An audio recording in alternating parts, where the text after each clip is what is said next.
Özbek, Türkmen, Uygur, Tatar, Azer bir boylu. Kara, Kalpak, Kırgız, Kazak bunlar bir soylu.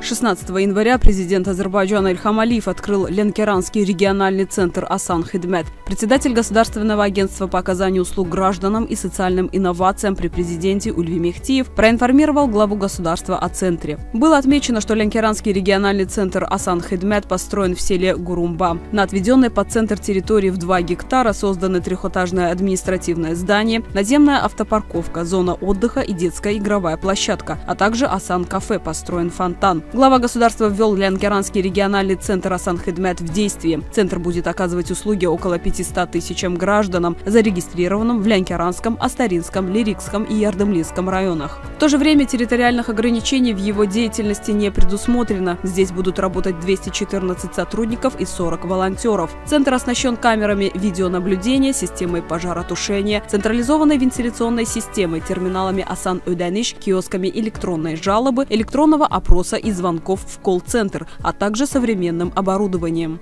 С целью обеспечения развития стартапов в регионе здесь также будет действовать Центр инкубации и акселерации InnoLand. Также планируется создать Центр инновационного развития Асан, основная цель которого – способствовать повышению профессионального уровня кадров, работающих в различных частных и государственных структурах в нашей стране с применением передового опыта и инновационных методов обучения Асан. Было отмечено, что Центр Асан Хидмет обеспечены инновационными решениями в связи с предстоящими 7 февраля президентскими выборами. Так, в терминалы Асан Нövbe в центрах добавлен функциональный раздел под названием «Сечиджи статусу Йохла». Новый проект реализован в рамках сотрудничества Центральной избирательной комиссии и Асан Хидмет. В то же время подготовлен концептуальный план мероприятий, которые будут проведены Асан Хидмет в рамках Года солидарности во имя зеленого мира. Согласно плану будет организован ряд форумов, конкурсов, хакатонов и фестивалей. Глава государства был проинформирован об инновациях, которые будут внедрены в Ленкеранском региональном центре Асан Хидмет. Экспорт интеллектуальных продуктов, фонд доверия, Центр акселерации государственных услуг, универсальный оператор, услуги на основе искусственного интеллекта и смарт-браслет. В связи с организацией деятельности Асан Хидмет на освобожденных от оккупации территориях было сообщено, что для создания центров госагентство провело исследования в 7 районах, в результате чего с учетом прогнозируемого количества обращений и благоприятного географического положения была установлена целесообразность создания центров Асан Хидмет в Ахдамском, Лачинском и Джабраильском районах. Одновременно в настоящее время в городе Шуша продолжается строительство здания Асан Хидмет. Отметим, что в настоящее время в нашей стране действует 26 центров Асан Хидмет. Ленкеранский региональный центр Асан Хидмет является 27-м по счету.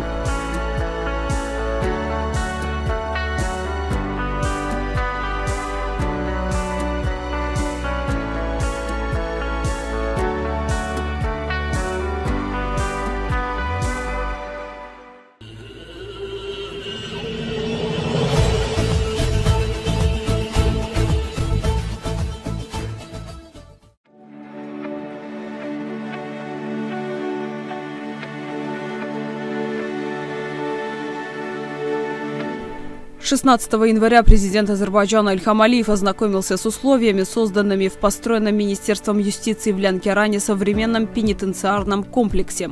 Министр юстиции Фикрет Мамедов проинформировал главу государства о новом пенитенциарном учреждении. Комплекс с общим лимитным содержанием 1300 человек состоит из 2 зон. В учреждении в основном будут содержаться лица, проживающие в южной зоне и на прилегающих к этому региону территориях. Благодаря этому им будет легче и комфортнее встречаться со своими семьями. В комплексе построено 7 корпусов камерного типа, где созданы все условия. Для эффективного проведения осужденными своего досуга здесь есть библиотека, ТВ-зал, спортивная площадка. В комплексе действует медико-санитарное отделение, оснащенное современным оборудованием и широким ассортиментом медикаментов. Для лиц, содержащихся в комплексе, также выделены комната психолога и молельня.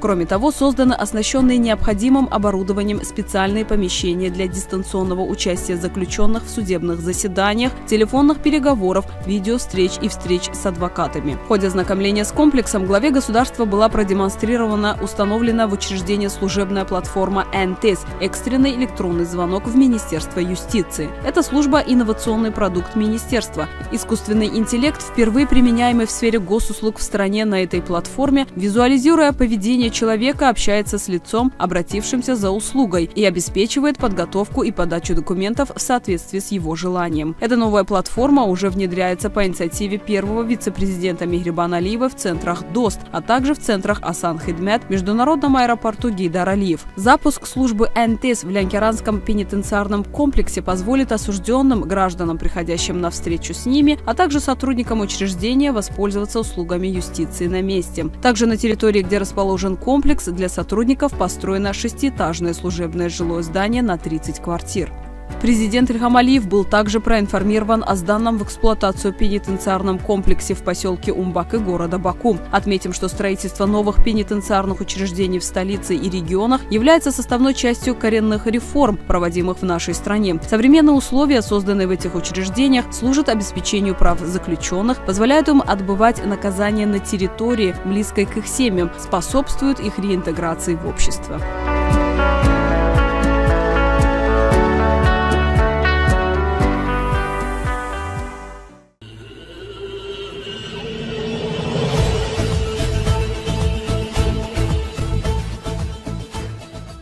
Авиакатастрофа произошла утром в Кыргызстане. На окраине Бишкека рухнул военный вертолет Ми-8. Погиб командир экипажа. Еще 10 человек в больнице. Полет был учебно-тренировочным. Он проходил рядом с военным институтом вооруженных сил Кыргызстана.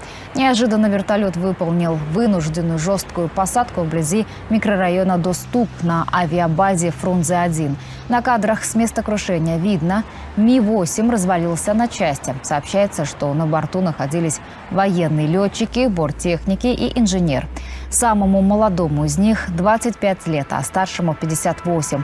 Сейчас на месте работают специалисты. Они изъяли черный ящик. Теперь им предстоит выяснить, из-за чего случилось ЧП.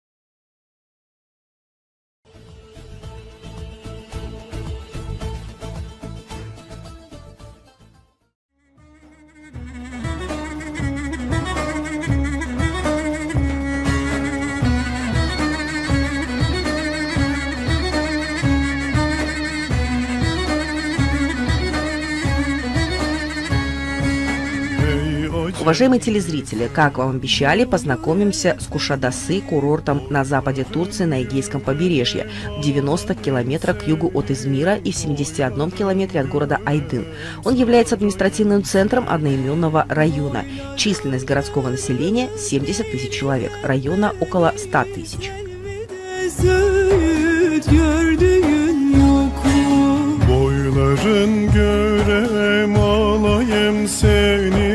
Boyların görem sarayım seni. Boylarım görüp neyleyen beni, selvide söğüt gördüğün yok mu? Кушадасы переводится как «птичий остров», поскольку рядом находится остров, где гнездятся птицы. Сейчас он связан с материком насыпной дорогой. Gözlerin görem alayım seni, gözlerin görem sarayım seni. Gözlerim görüp neyleyen beni, dağlarda ceylan gördüğün yok mu? Gözlerin görem alayım seni, gözlerin görem sarayım seni. Gözlerim görüp neyleyen Курорт является популярным местом для пляжного отдыха и имеет всю инфраструктуру с отелями, ресторанами, барами, дискотеками, рынками и магазинами. Много водных развлечений, дайвинг, аквапарки, Адалант и аквафэнтези. Часто устраиваются яркие шоу-программы, наполненные национальным колоритом.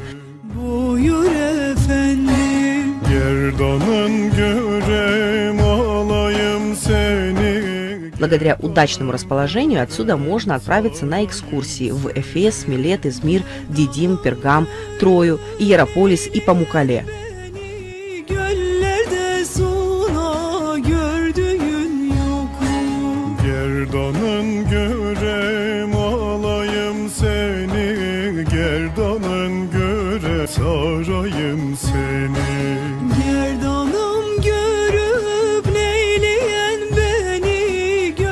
Куршадасы известен своими минеральными источниками балчова, которые лечат кожные заболевания и имеют омолаживающее действие.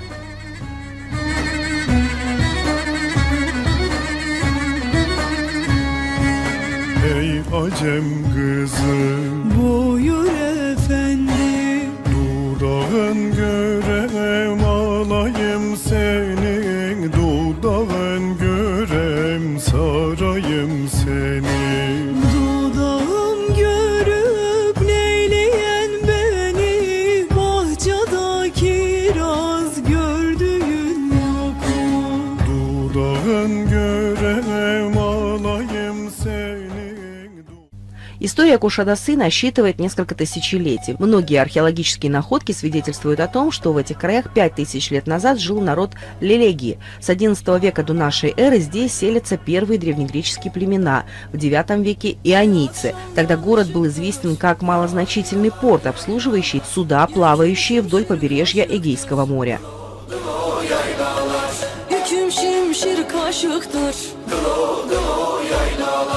Komşu kızına zapt eyle. Yaylalar yaylalar, bizim oğlan aşıktır. Yaylalar.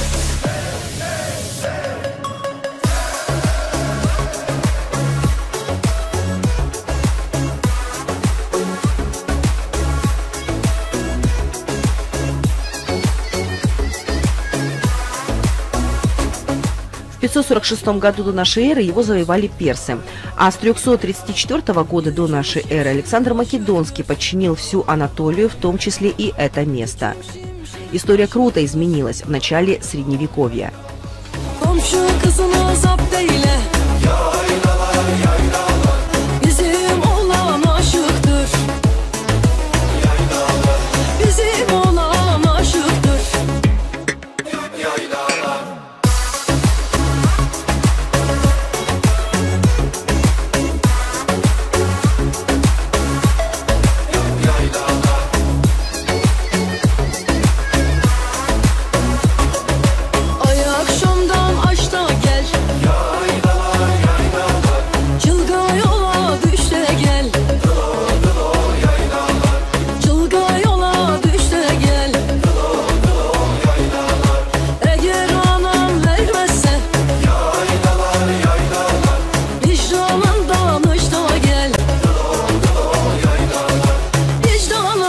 Куршадасы начал быстро развиваться, достигнув своего расцвета, стал крупным портом и торговым центром.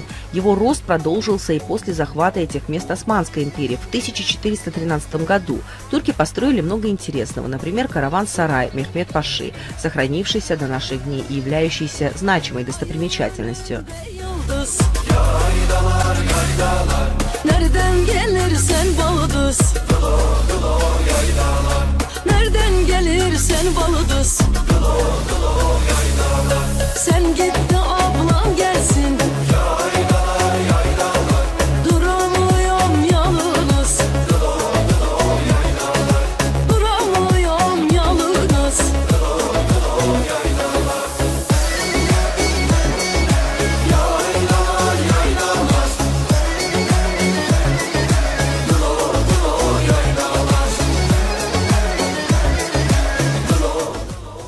С 70-х годов прошлого века история связана с туризмом. Стали строиться отели, рестораны и другая инфраструктура, превратившая город в популярный курорт, куда ежегодно приезжают тысячи туристов, в том числе и из России.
Посетите городские торговые центры. Квартал Калиичи является центром отдыха и развлечений города. Современно оборудованная гавань привлекает яхтсменов. Пляж Тусан-Куштур севернее Кушадасы – один из самых чистых пляжей.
Шестого мая жители Гагаузской автономии отмечают праздник Хедзерлес – День Святого Георгия. Его история насчитывает тысячелетия. В основном связан он с приходом лета и началом посевного года. В Приднестровье гагаузская община решила вспомнить традиции и историю этого праздника.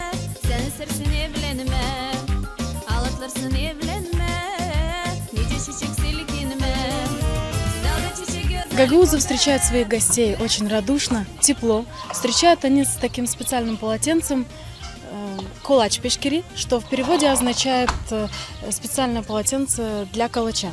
А еще у нас есть вот такой специальный сосуд для вина, называется чотра. Тем самым они показывают свое гостеприимство. Этому празднику более 3 веков, что определенно придает ему значимости. В этот день во всей гагаузской автономии выходной. Гагаузы переодеваются в народные костюмы, разные регионы представляют свои традиции и особенности кухни. В этот день не характерно было пользоваться ножами, то есть рубкой костей. Почему? Потому что считалось, что если прибегается к рубке костей или использованию ножа, то покалечится скот в течение года. То есть в этот день люди пекли лепешки, хлеба и дарили их, чтобы год был благородным и урожайным. Особенность этого праздника в приготовлении каурмы – традиционного блюда в виде жареной баранины со специями. Кстати, приправы, которые используются в блюде, собираются непосредственно на полях или вблизи домов. Зимой они сушатся, после чего их добавляют в различные блюда. Гагаузская диаспора в Приднестровье образовалась совсем недавно. Главной задачей считают почитание традиций и истории гагаузского народа. Многие из членов общины давно проживают на территории Приднестровья, и дабы всевозможные гагаузские праздники не канули в лету, было решено создать диаспору на республиканском уровне. Показать своим детям, подрастающему поколению, что нас не так уж много, нашей национальности, мы все же являемся национальным меньшинством на сегодняшний день, возобновить в их жизни эти же традиции, чтобы, допустим, после нашего ухода, чтобы они также чтили, также собирались.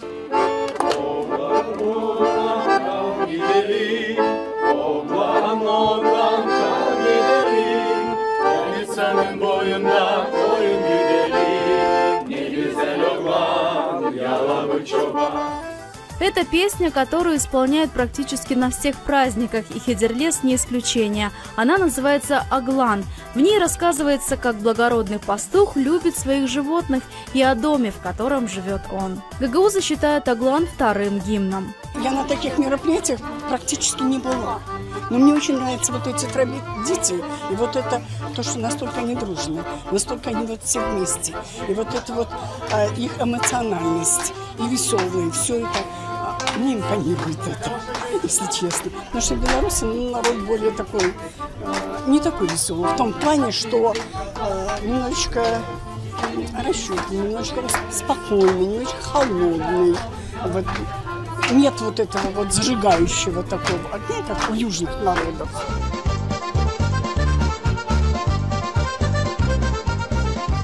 Гагаузские танцы – неотъемлемая часть любого праздника. После трапезы все гости обязательно танцуют под веселые народные гагаузские песни. Еще в этот день мужская половина участвует во всевозможных состязаниях, где проявляют свою силу и ловкость. Участнику, занявшему первое место, дарят живого барана либо петуха. Для многих такой народ, как гагаузы, нечто загадочное и непонятное. Не говоря уже о том, что их язык, носителями которого являются 150 тысяч человек, может иметь какой-нибудь иной статус, кроме редкого. Гагаузы проживают на территории Молдовы и Украины, а также небольшими компактными группами ряда государств Средней Азии. В мире почти 500 000 гагаузов, в Севастополе всего 80 человек. Общество наше молодое, скажем, очень трудолюбивое, музыкальное. В основном все занимаются своей работой, бытом. Она очень маленькая у нас, кстати, можно сказать, потому что насчитывает порядка 10 человек, которые мы образовали. К сожалению, население Гагаузии очень не так распространенно.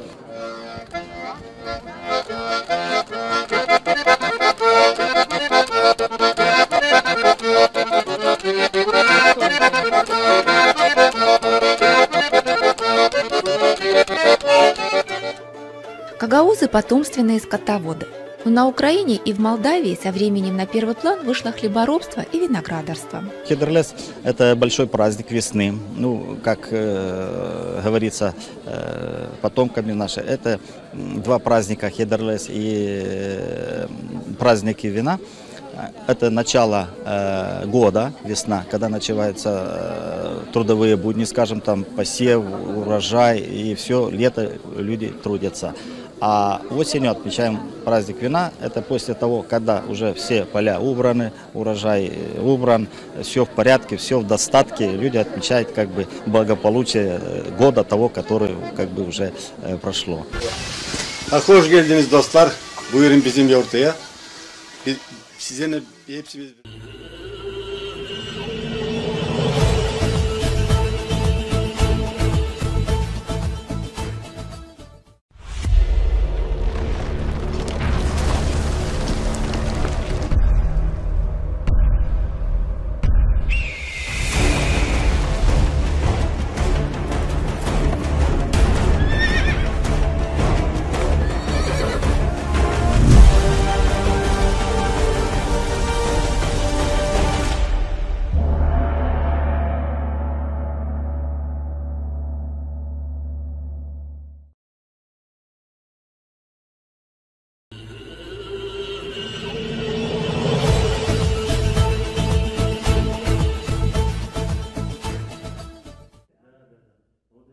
Общественное объединение азербайджанцев, проживающих в Кыргызской республике Азери, было создано в мае 1992 года.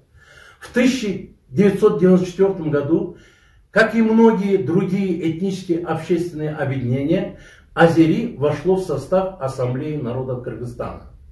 В Кыргызстане нас, азербайджанцев, проживает около 20 тысяч. В основном это дети и внуки репрессированных азербайджанцев с начала 1929 до 1953 годов. Азербайджанцы вносят свой посильный вклад в развитие культуры и экономики нашей республики. 12 членам Азери указом президента присвоены звание заслуженного работника. Это в области строительства, в области транспорта, в области науки, в области юстиции. И наши азербайджанцы, они принимают самое активное участие, содействуют, можно сказать, укреплению дружеских отношений между Кыргызской республикой и Республикой Азербайджан, то есть нашей исторической родиной. Вы же знаете, что отношения между нашими двумя братскими республиками вышли на стратегическую роль партнерства. Это о многом говорит. Это вышли на такой уровень сотрудничества, как стратегическое партнерство. Мы в действительности поддерживаем тесную связь со своей исторической родиной, участием в проведении мероприятий, как в Азербайджане, так и в Кыргызстане, с их стороны участвуем в проведении мероприятий, буквально различных мероприятий. Поэтому я вам хочу сказать, что вот это страшнейшее стихийное бедствие, которое произошло в Турции, это боль всех тюркских народов, это боль всех моих друзей и братьев, это боль кыргызстанцев, это боль казахстанцев, это боль узбекистанцев, это боль туркменистанцев, это боль азербайджанцев. Я почему об этом говорю? Я хочу сказать, что боль и трагедия Турции – это боль и трагедия Азербайджана. Вы возьмите 44-дневную войну, Отечественную войну в Карабахе. Лидер тюркского мира, президент Турции Реджеп Тайип Эрдоган лично обратился к азербайджанцам о том, что Азербайджан не одинок, и Турция всегда будет находиться рядом с братским азербайджанским народом. И вы знаете, вот это его призыв воодушевило азербайджанцев на эти подвиги, воодушевило. Она предотвратила вмешательство некоторых стран вот именно в эту войну. Это о многом говорит. Вот именно в нашей боли, в нашей трагедии, которая успешно была выиграна с разгромом Армении, Турция принимала самое активное участие. Они оказали политическую и моральную поддержку. И поэтому сегодняшнее вот это стихийное бедствие, которое произошло в ночь на 6 февраля на юго-востоке Турции, это наша боль. И мы с таким уже болью восприняли это. Боль своих братьев. И наша диаспора, как и весь народ Кыргызстана, приняли активное, самое активное участие по оказанию помощи. Этнических общественных объединений Ассамблеи народов Кыргызстана во главе с руководителем, председателем Ассамблеи народов Кыргызстана посетили посольство Турции в Бишкеке. Сделали запись, оставили запись в книге соболезнования. Выразили слова поддержки, сочувствия родным и близким погибшим. Слова сопереживания пострадавшим и скорейшего их выздоровления. В то же время мы оказали свою посильную помощь, гуманитарную помощь в виде вещей и внесли определенную сумму в депозитный счет банка, который был открыт. Вот я вам могу сказать, что до 19 февраля наша диаспора внесла на депозитный счет банка, соответствующего банка, Либербанк, 300 тысяч сомов. Передали, так как в посольстве Турции в Бишкеке был организован сбор гуманитарной помощи, вещи на сумму свыше 290 сомов. 290 тысяч сомов. Кроме того, в городе Канте у нас есть мечеть Азери, джамат мечети внесла определенную сумму. Это 145 тысяч сомов. Помощь братской Турции от стихийных бедствий. И хочу сказать, что сбор средств продолжается. Сбор гуманитарной помощи в виде вещей продолжается.